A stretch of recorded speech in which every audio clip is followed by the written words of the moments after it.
Hello नमस्कार दोस्तों, कैसे हो सभी। उम्मीद है सब बढ़िया होंगे, सब मजे में होंगे।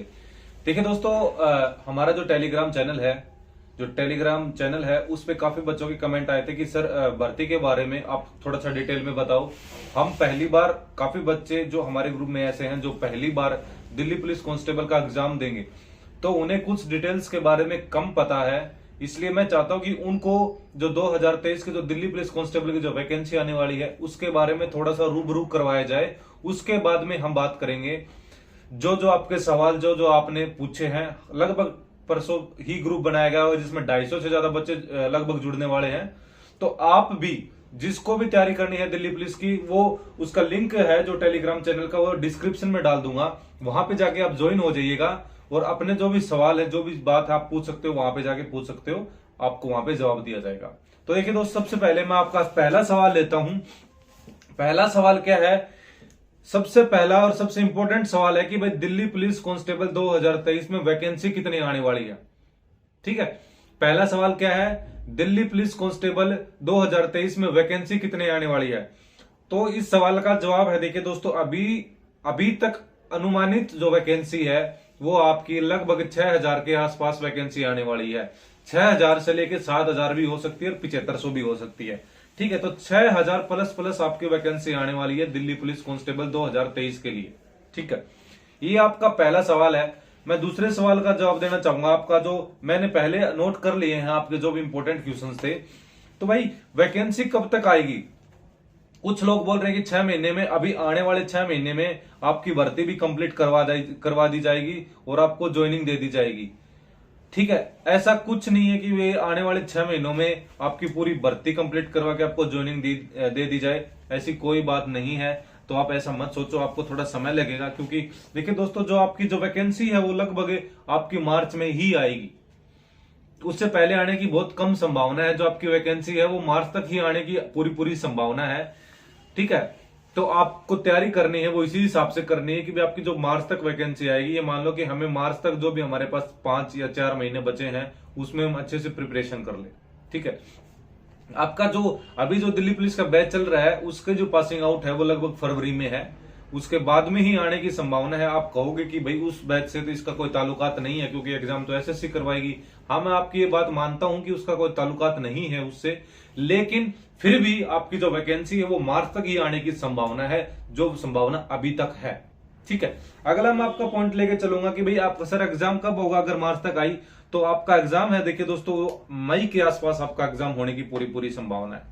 तो आपके पास कितने हो गए? 5-6-7 महीने आपके पास है। मई तक आपका क्या है कि आपके एग्जाम होने की संभावना लगाई जा रही है। अभी तक कोई सटीक डाटा नहीं है, मैं ये नहीं कहूंगा कि 100% है, लेकिन बहुत अच्छा और एक बहुत क्या कह सकते हैं कि सटीक के आसपास का डाटा है कि भाई तब तक आपके एग्जाम होने की संभावना है। अगली जो बात करता हूं, भाई काफी पर्सन ये भी आ रहे थे कि आर्मी में 3 साल की छूट दे दी, नेवी में 3 साल की छूट दे दी, तो क्या दिल्ली पुलिस में भी 3 साल की छूट दी जाएगी? तो मुझे लगता है, और जो मेरे भी एनालिसिस है अभी तक, आपको ऐसी कोई छूट नहीं मिलने वाली 3 साल की। जहां तक है, आपको किसी ने बताया होगा 3 साल की मिलेगी, जो भी आपको गुमराह कर रहा है। क्योंकि देखिए दोस्तों, मुझे ना तो कोई कोर्स बेचने हैं, ना कोई बात करनी है। ठीक, अपना कोई सिस्टम नहीं है। हमारा सिस्टम ये है कि हम आप तक डिटेल्स पहुंचाएंगे, जो हमारे पास कुछ थोड़ा बहुत डाटा होगा वो हम आप तक पहुंचाएंगे। हमारा ऐसा कोई मकसद नहीं है कि भाई बच्चों को गुमराह किया जाए। मैं ये नहीं कहता कि भाई 3 साल की छूट मिलेगी ही मिलेगी नहीं, मैं 100% लिख के नहीं देता, लकीर नहीं खींचता, लेकिन पूरी संभावना ये है कि छूट मुश्किल मिलनी है। क्योंकि आपकी लॉकडाउन में भी, जब आपका लॉकडाउन हुआ तो जब भी दिल्ली पुलिस ने आपके फिजिकल करवाए थे, तो वो प्रोसेस तो बराबर भर्ती चल रही है। ये नहीं है कि उसके कारण भर्ती रुकी है दिल्ली पुलिस के, ऐसा कुछ नहीं हुआ। आपके एग्जाम भी हुए थे।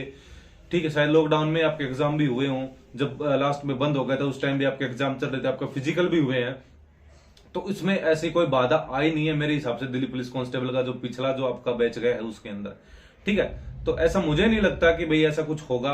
अगर मिल जाए तो बहुत अच्छी बात है, और भी बच्चों को चांस मिलेगा। मैं तो यही चाहूंगा कि औरों को भी मौका मिले।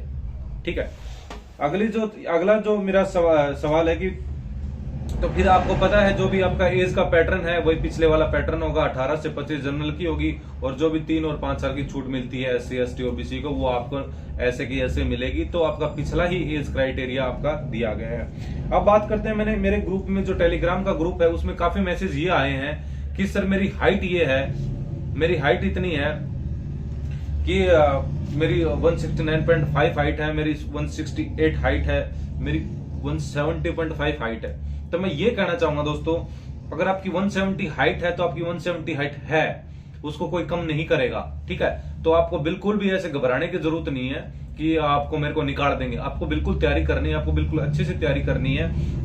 मैंने कुछ बच्चों को भी बताया था जिसका कमेंट आया था कि सर मेरा 169.5 या मेरी 169.8 हाइट है। मैं उनको यही कहना चाहूंगा, अगर आपकी एज अभी तक 23-24 साल के आप हो, 25 साल तक भी हो, तो आपकी 1-2 इंच हाइट बढ़ने में कोई बड़ी बात नहीं है। आपकी हाइट बढ़ती है। बहुत सारे एग्जाम्पल मैंने देखे हैं। मेरा दोस्त था जो आर्मी में लगा है, उसकी हाइट भी कम पड़ती थी, उसकी भी हाइट बढ़ी है, ठीक है। जो 23 साल के आसपास, उसकी 22 साल के आसपास उसकी उम्र होगी उस समय, तो ऐसी बढ़ती है। 1-2 इंच पॉइंट बढ़ने में कोई बड़ी बात नहीं है। आप भी एक्सरसाइज करोगे तो आपकी भी बढ़ जाएगी, ये मैं गारंटी के साथ कहता हूं। आपकी बढ़ जाएगी तो आपको बिल्कुल भी ऐसी 6 महीने, अगर 6 महीना मेहनत करोगे तो आपकी बढ़ जाएगी, ठीक है। अगला पॉइंट मैं लेके चलता हूं दोस्तों। आपको पता है वो जी, जो बॉयज की हाइट है 170 और जो गर्ल्स की 157 सेंटीमीटर आपकी ली जाएगी। उसके बाद में आते दोस्तों, देखिए दोस्तों, जो नए कैंडिडेट है सबको पता लग गया होगा कि सिलेबस क्या है आपका। सबसे पहले वही बात है कि हम किसी भी चीज की तैयारी करते हैं, ठीक है। देखिए दोस्तों, जब भी हम किसी चीज की तैयारी करेंगे तो सबसे पहले हमें ये पता होना चाहिए कि भाई उसका मूल जड़ क्या है, जड़ क्या है। अगर हम किसी चीज को, हमने ये नहीं है कि हम दिल्ली पुलिस की तैयारी कर रहे और हमने किताब उठा ली, हम पढ़ने लग गए। पढ़ने का फायदा तभी है जब आपको ये पता होगा कि दिल्ली पुलिस है क्या। सबसे पहला पॉइंट ये आता है, आपको क्या ये पता है कि दिल्ली पुलिस की जॉब प्रोफाइल क्या है, आप जिसके लिए तैयारी कर रहे हो वो क्या है, क्या आपको पता है। दूसरा सवाल, क्या आप उसमें रह पाओगे, क्या आपका मन करता है वो नौकरी करने का। तीसरा सवाल कि भाई मेरे को पता है कि कैसी नौकरी है और क्या बोलते हैं कि भाई कैसी जॉब प्रोफाइल है। अब तीसरा सवाल ये आता है कि मैं उसको तैयारी कर रहा हूं तो क्या मुझे उसके बारे में पता है। आप तैयारी कर रहे हो तो क्या आपको पता है कि उसमें क्या सिलेबस आने वाला है। सबसे बड़ी बात, सबसे पहले आपको यही पता होना चाहिए कि क्या सिलेबस आएगा और सिलेबस में कितने नंबर के कितने प्रश्न आते हैं, कितना टाइम मिलता है और कितने क्वेश्चन किस किस पार्ट से आते हैं, ये आपको पता होना चाहिए, ठीक है। ये आपका मूल पॉइंट है। जिसे भी नहीं पता वो अपना पता कर लो, ठीक है। जो भी जैसे भी आपके 50-100 क्वेश्चन आएंगे, जिसमें मैथ्स आएगी, आपकी रीजनिंग आएगी, कंप्यूटर आएगी और जीएस आएगी। और हाल ही में एक चर्चित सवाल ये भी है कि भाई इसके अंदर कुछ ना कुछ इंग्लिश ऐड करने की बातें आ रही है कि भाई दिल्ली पुलिस कांस्टेबल में इंग्लिश को अलग से ऐड किया जाएगा। देखिए दोस्तों, मैं अभी फिर कहूंगा कि ऐसा कोई ऑफिशियल या सटीक डाटा नहीं है कि अब की बार उसमें इंग्लिश और ऐड होगी, ठीक है। ऑलमोस्ट हर एग्जाम में आती है इंग्लिश, मैं मानता हूं हरियाणा में भी आती है, ठीक है। तो अभी तक हमारे पास ऐसा कोई डाटा है नहीं कि भाई इंग्लिश उसमें ऐड होगी। अभी तक वही हमारे पास डाटा है कि भाई जो सिलेबस पहले चला आ रहा है, जो वही सिलेबस आपका होगा। 15, 25, 10 और 50 मार्क्स के हिसाब से उनको बांटा गया। मैथ्स 15, रीजनिंग 25, कंप्यूटर 10, 50 जीएस, जो आपके जीएस और करंट अफेयर्स है उसको मिला के इस प्रकार से आपके 100 क्वेश्चन आएंगे और 100 नंबर के ही आएंगे, ठीक है। तो और अगला प्रश्न आता है भाई, ये प्रश्न के बाद अगला आता है बॉयज के लिए, बॉयज कैंडिडेट के लिए काफी कमेंट आ रहे थे कि सर लाइसेंस कौन सा चाहिएगा। अब की बार ये नहीं पूछ रहे कि लाइसेंस चाहिएगा या नहीं चाहिएगा, ये पूछ रहे सर लाइसेंस कौन सा चाहिएगा। अब मैं बताना चाहूंगा कि भाई लाइसेंस कौन सा चाहिएगा। पिछली जो भर्ती थी उसमें आपका बाइक का भी लाइसेंस चला था और 4 व्हीलर का तो चला ही चला था। अब की बार मैं ये कहना चाहूंगा, आपके पास समय है, समय का उपयोग करो, समय को वो करो और अपना लाइसेंस समय से ही बनवा लो। आप ये मत सोचते रहो कि भाई 2 व्हीलर का चलेगा, 2 व्हीलर का ही बनवा ले, 4 व्हीलर का नहीं बनवाए। मैं कहूंगा आप 4 व्हीलर का बनवा लो। आपके पास समय है तो आप बनाते क्यों नहीं भाई। अपने कागज अपनी उम्र होते ही पूरे करवा लिया करो भाई। मैं तो एक छोटी सी बात कहता हूं, जितने भी कागज हमारे बनते हैं अपने, जब भी हमारी 18 साल उम्र पूरी हो जाए अपने सारे कागज बनवा के रख लो। लाइसेंस बनवा लो, दिक्कत कहां, 2 महीने में आ जाएगा, 30 दिन में आ जाएगा। जहां जिस स्टेट में जिस हिसाब से आता है उसके हिसाब से आ जाएगा। तो अपने जो लाइसेंस है वो बनवा लो 4 व्हीलर का। मान्य होने को, लागू होने को 2 व्हीलर का भी हो जाएगा, पिछली बार भी हुआ था, लेकिन अपना लाइसेंस फिर भी 4 व्हीलर का बनवा लो। जब नोटिफिकेशन आएगा तो कहीं ये ना हो जाए कि आपका अब की बार सिर्फ 4 व्हीलर का ही लागू होगा जैसे हमारी भर्ती में हुआ, ठीक है। अगले देखिए दोस्तों, मैंने कुछ आपके इंपॉर्टेंट पॉइंट इसमें मैंने कवर किए हैं। और अगला सवाल आता है कि और कुछ आपके पॉइंट रह गए जो किताबों से संबंधित भाई, कि सर कौन सी किताब से हम पढ़ें। सर हम किसका कोर्स खरीदे भाई, बहुत सारे कोर्स बेचने वाले हैं, आपके टीचर्स हैं जो पढ़ाते हैं, अच्छा भी पढ़ाते हैं, सब कोई अपना बेस्ट पढ़ाने की कोशिश करता है। मैं ये नहीं कहूंगा कि ये खराब है वो खराब है, हर कोई अपना 100% देने की कोशिश करता है। अगर वो मेहनत करके वीडियो लेके आता, जो बनाता है कोर्स करता है, वो ऐसे हवा में नहीं बनाता, बहुत मेहनत होती है। एक वीडियो बनाने के पीछे बहुत मेहनत हो जाती है, तो एक सिलेबस आपको पढ़ाने के पीछे बहुत मेहनत होती है। लेकिन बात यह है कि आपको समझ में किसका आता है। दूसरा कि सर हम किताब से पढ़े या हम कोर्स लें, क्या हम ऑफलाइन कोर्स लें या ऑनलाइन कोर्स लें, ठीक है। अगला कि सर प्रैक्टिस सेट कौन से लगाएं, कब प्रैक्टिस सेट लगाएं, क्या लगाएं, फिजिकल की तैयारी कब से करें, अभी से शुरू कर दें या बाद में करें, टाइम टेबल क्या करें, वो करें, जॉब प्रोफाइल कैसे, ये आपके संबंधित क्वेश्चन है। इन क्वेश्चंस को मैं अगले वीडियो में लूंगा दोस्तों, इन क्वेश्चंस को मैं अगले वीडियो में लूंगा, ताकि ये वीडियो ज्यादा लंबी ना हो, रहा परेशान ना हो। लेकिन जाते जाते मैं ये कहना चाहूंगा, जब मैंने तैयारी की थी तो मैंने किस चीज से तैयारी की थी, मैं आपको छोटा सा 1-2 मिनट में बताना चाहूंगा। देखिए दोस्तों, मैंने मैथ्स पढ़ी थी, अपनी कोचिंग में ही पढ़ी थी, मैथ्स रीजनिंग में। उसके बाद में बुक लेके आया था, एक छोटी सी किताब हमारी कोचिंग में दी गई थी, जो उनके खुद के नोट्स थे रीजनिंग के, मैथ के। मैंने रीजनिंग आज तक किसी किताब में से नहीं पढ़ी, मैं आपको हकीकत बताता हूँ, मैंने कोई भी किताब से रीजनिंग नहीं पढ़ी। मैंने उस टाइम पे कोचिंग के नोट्स पढ़े थे, उसके बाद में प्रैक्टिस सेट लगवाते थे, वो शायद किसी भी किताब से लगवाते हो, मतलब जो हमारे पेपर देते थे उसी से मैंने पढ़ा है, प्रैक्टिस सेट से ही पढ़ा है मैंने, अभी कोई पर्सनली कोई किताब खरीदी नहीं। हाँ, लेकिन मैंने मैथ अपने नोट्स किए पहले, उसको अच्छे से क्लियर किया, उसके बाद में मैंने एक किताब पढ़ी है। आप किससे पढ़ते हो मुझे नहीं पता, ये जो किताब पढ़ी है जो रामनिवास माथुरिया की, काफी पुरानी किताब है, आप देख सकते हो, हालत भी थोड़ी ऐसी खस्ता हुई है।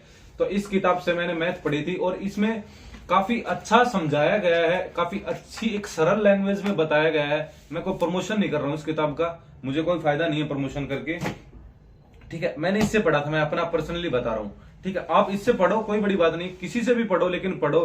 मैं आपकी जो राकेश सर की किताब है जो अर्थमेटिक की आती है, वो भी अच्छी किताब बताई जा रही है, ठीक है। आप उससे पढ़ सकते हो, इससे पढ़ सकते हो, किसी से भी पढ़ो, कहीं से भी पढ़ो। बात यह है, जो भी आपके 23 या 24 टॉपिक जो मैथ के होते हैं, उसको आप अच्छे से क्लियर कर लो।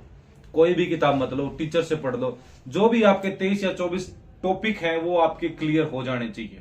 उसके बाद आती है जीके की ल्यूसेंट। ये मेरी ल्यूसेंट तभी की किताब है, ये शायद मेरी वाली किताब है या दूसरी है, ये मेरी नहीं है, दूसरी मेरी अंदर पड़ी होगी। तो ल्यूसेंट, मैंने ये ल्यूसेंट पढ़ी थी। आप, मैं ये कहूंगा जीके के लिए एक बार आप ल्यूसेंट कम से कम 2-3 बार पढ़ लो। उसके बाद में बहुत सारी किताबें हैं जिसे आप पढ़ सकते हो। एक किताब मैं ये भी लेके आया हूं, अभी लेके आया था, मैं भी सोच रहा था कुछ पढ़ लें थोड़ा बहुत आप लोगों के साथ मिलके, क्या पता हमारा भी कोई और एग्जाम निकल जाए, तो इसीलिए मैं किताब लेके आया था।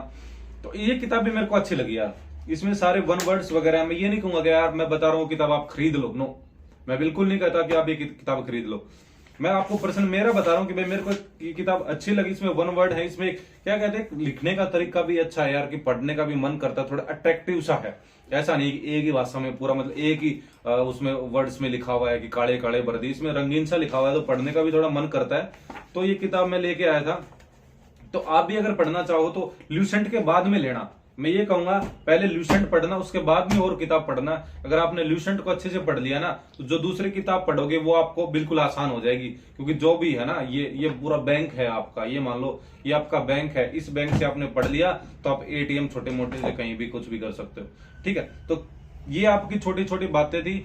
और जो आपको डिस्क्रिप्शन में लिंक दिया गया है टेलीग्राम का, टेलीग्राम पे जाके टेलीग्राम के चैनल को उसको फॉलो कर लो, जो ग्रुप है उसमें ऐड हो जाओ। जो भी वीडियो अगले मैं वीडियो लेके आऊंगा उसमें आपके जो बुक्स वगैरह, कोर्स, प्रैक्टिस सेट, फिजिकल की, इसके बारे में सारा उसमें आपको बताऊंगा, ठीक है दोस्तों। तो अभी ये वीडियो काफी लंबी हो चुकी है, अभी के लिए इतना ही दोस्तों। जय हिंद, जय Bharat, love you to all. लगे रहो, पढ़ते रहो, मेहनत करते रहो, आग लगा दो।